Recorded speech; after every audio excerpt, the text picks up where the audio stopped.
میں زنجیر مکاں و لامکاں توڑ آیا ہوں، خیال یار کے بدلے جنت چھوڑ آیا ہوں۔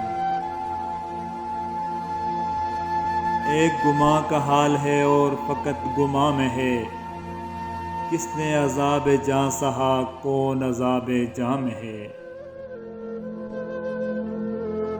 پوچھا مشکل میں رہتا ہوں، کہا آسان کر ڈالو، کہ جس کی چاہ زیادہ ہو وہی قربان کر ڈالو۔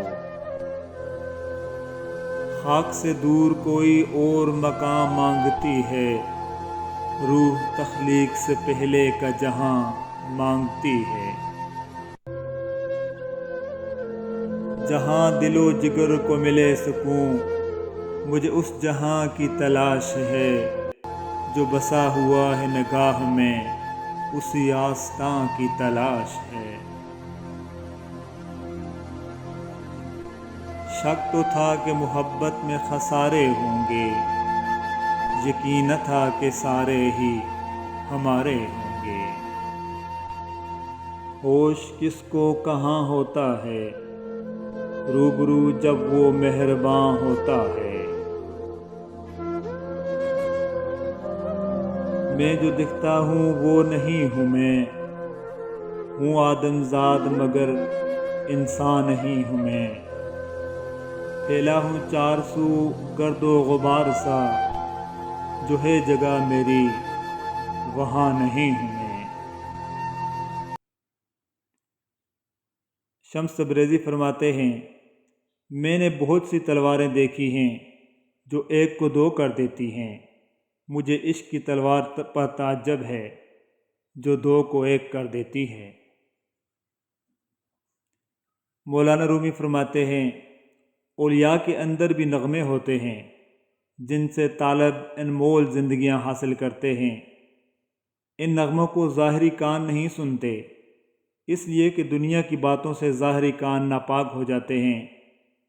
پری کا نغمہ انسان نہیں سن سکتا کیونکہ ان کے راز سے واقف نہیں ہوتا۔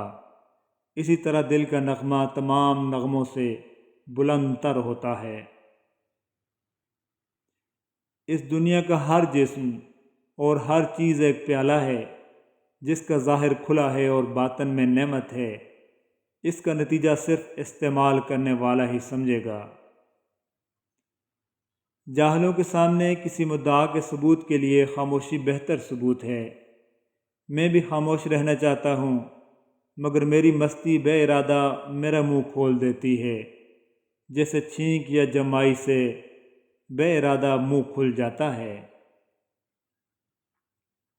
جب انسان کسی رنج اور مصیبت کا اللہ سے شکوہ کرتا ہے تو اللہ فرماتا ہے کہ اس مصیبت کا شکوہ بے جا ہے، یہ مصیبت تو تجھے میری طرف متوجہ کر رہی ہے، شکوہ تو دراصل میری اس نعمت کا ہونا چاہیے جو تجھ کو مجھ سے بے نیاز بناتی ہے۔ خلیفہ نے لیلا سے پوچھا، تو وہی ہے جس کی وجہ سے کیس مجنوں اور دیوانہ بنا پھرتا ہے، تو دوسرے حسینوں سے بڑھ کر تو نہیں ہے؟ اس نے جواب دیا، خاموش رہ کیونکہ تو مجنوں نہیں ہے، اگر تیرے پاس مجنوں کی آنکھ ہوتی تو دونوں جہان تیری نظر میں بے قدر ہوتے۔ تو ہوش میں ہے اور مجنوں بے ہوش ہے، عشق کی راہ میں تیری جیسی بیداری بری ہے۔ جو شخص برا ہو اس کی گفتگو بھی بری سمجھ، جو بات ایک مردہ کہے اس میں جان نہیں ہے، انسان کی گفتگو انسان کا ٹکڑا ہے۔ کہنے لگے کہ ہم کو تباہی کا غم نہیں، میں نے کہا وجہ تباہی یہی تو ہے، ہم لوگ ہیں عذاب الہی سے بے خبر، اے بے خبر عذاب الہی یہی تو ہے۔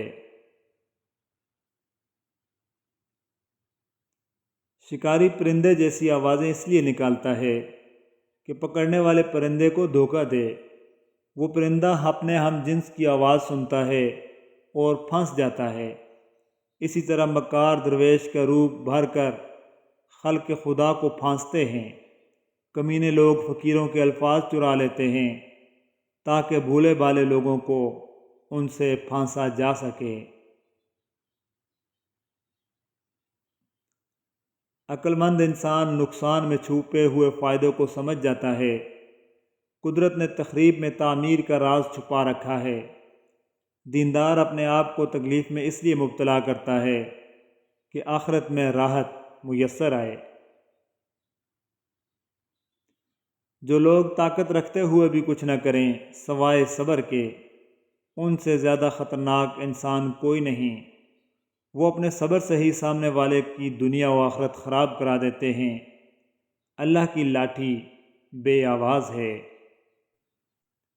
ریس میں جیتنے والا گھوڑا نہیں جانتا کہ کامیابی کیا ہوتی ہے۔ وہ دوڑتا ہے تو صرف اپنے مالک سے ملنے والی تکلیف کی وجہ سے۔ تو آپ کبھی بھی اپنے آپ کو تکلیف میں پاؤ تو سمجھ جانا کہ تمہارا مالک خدا چاہتا ہے کہ جیت تمہاری ہو۔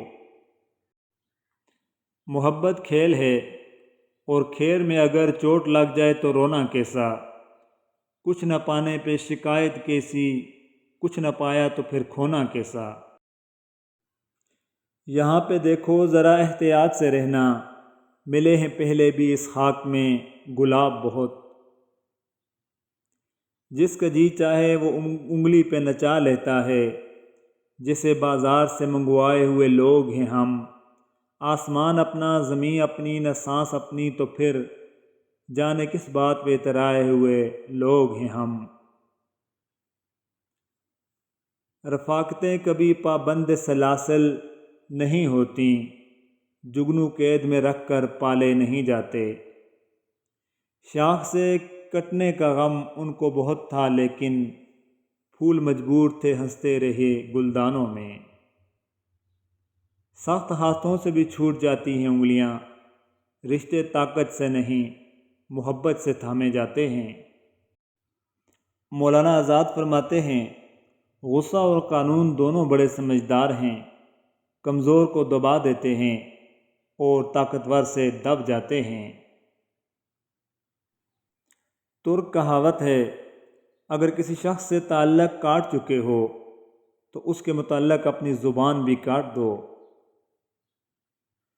زندگی ہر رنگ کا امتزاج لیے ہوئے ہے، یہاں مشکلیں ہیں تو ان کے ساتھ آسانیاں بھی ہیں، اگر ناکامی ہے تو کامیابی بھی ہے۔ کوشش ہر چیز کی سمت بدل دیتی ہے، وہ عمل میں ہو یا ہاتھ اٹھا کر دعا کی صورت میں۔ کوشش جاری رکھیں، زندگی اپنا رخ بدلتی رہتی ہے، بس آپ اپنا رخ مایوسی کی سمت نہ کریں۔ حضرت علی رضی اللہ تعالیٰ عنہ کا فرمان عالی شان ہے، جو دنیا سے تمہیں حاصل ہو اسے لے لو، اور جو چیز رخ پھیر لے اس سے منہ موڑے رہو، اور اگر ایسا نہ کر سکو تو پھر تحصیل و طلب میں میانہ روی اختیار کرو۔